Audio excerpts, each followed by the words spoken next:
नमस्कार मित्रांनो, तुमच्यासोबत असं कधी होतं का? तुम्ही पुस्तक वाचायला घेता, एक पान वाचता आणि दुसऱ्या पानावर गेल्यावर पहिल्या पानावर काय होतं हे लक्षातच येत नाही. किंवा तुम्ही कामाला बसता आणि दर 10 मिनिटांनी तुमचा हात मोबाईल कडे जातो, व्हॉट्सअप चेक करण्यासाठी किंवा रील्स स्क्रोल करण्यासाठी. जर हे तुमच्यासोबत होत असेल तर घाबरू नका, तुम्ही एकटे नाही आहात. एका रिसर्च नुसार टेन्शन स्पॅन, एकाग्रतेची वेळ आता एका गोल्डफिश माशापेक्षाही कमी झाला आहे. गोल्डफिश 8 सेकंद लक्ष देऊ शकतो, माणूस आता फक्त 6 ते 7 सेकंदच स्थिर राहू शकतो. कारण काय आहे तुम्हाला माहिती आहे का? कारण हे आहे डिजिटल ड्रग्स, ज्याला आपण सोशल मीडिया म्हणतो.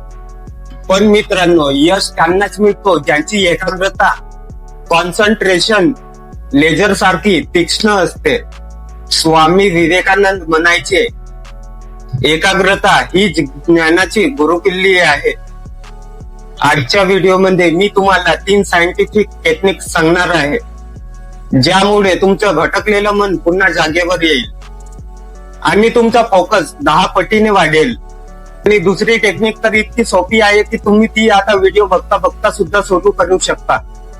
चला तर मग मनाला कंट्रोल करायला शिकूया. टेक्निक्स बघण्याआधी आपण हे समजून घेऊया की आपण फोकस का गमावतो.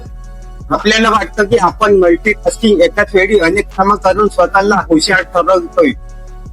मित्रांनो, सायन्स सांगतं की आपला मेंदू कधीच मल्टीटास्किंग करू शकत नाही. तो फक्त टास्क स्विच करतो.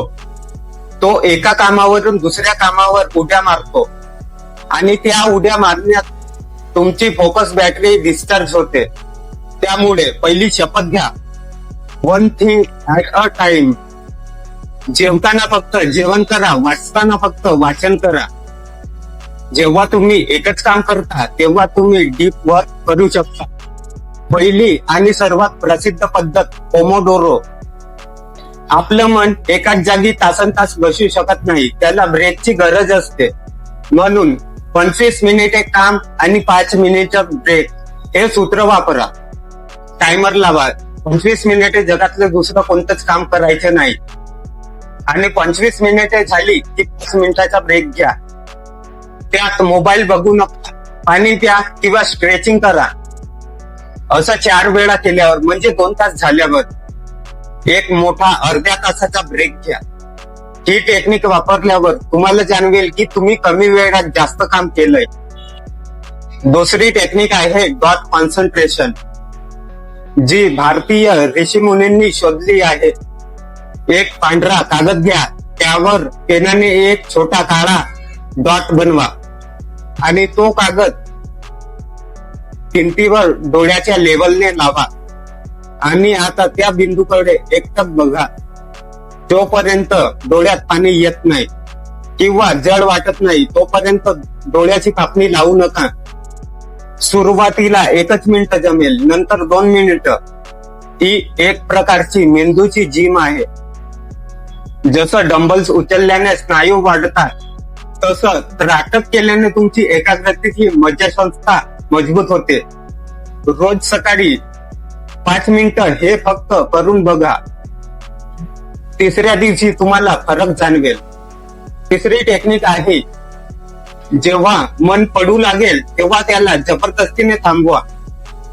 जेव्हा तुम्ही अभ्यास करत असता आणि तुम्हाला वाटतं बस झालंय, आता कंटाळा आला, मी उठतो, नेमक्या त्याच वेळी स्वतःला सांगा 5 मिनिटं अजून फक्त. ही जी शेवटची 5 मिनिटे असतात ती तुमची विल पॉवर वाढवतात. तेव्हा तुम्ही मेंदूचं न ऐकता आणि मेंदूला तुमचं ऐकायला लावता, तेव्हा तुमचा फोकस वाढतो. तर मित्रांनो, फोकस वाढवण्यासाठी मल्टीटास्किंग बंद करा, पोमोडोरो टेक्निक वापरा, डॉट कॉन्सन्ट्रेशन, आणि जेव्हा कंटाळा येईल अजून 5 मिनिटं ही टेक्निक वापरा. लक्षात ठेवा, जिथे तुमचा फोकस असतो तिथेच तुमची एनर्जी जाते आणि तिथेच रिझल्ट मिळतात. तुम्हाला अभ्यासात फोकस करायला सर्वात जास्त त्रास कशामुळे होतो? मोबाईल, मित्र की घरातील आवाज? मला खाली कमेंट मध्ये सांगा. हा व्हिडिओ त्या विद्यार्थ्याला शेअर करा ज्याचं लक्ष सारखं विचलित होतं आणि स्वतःला अपडेट ठेवण्यासाठी चॅनलला सबस्क्राईब करा. भेटूया पुढच्या व्हिडिओमध्ये. तोपर्यंत फोकस ठेवा आणि स्वप्न पूर्ण करा.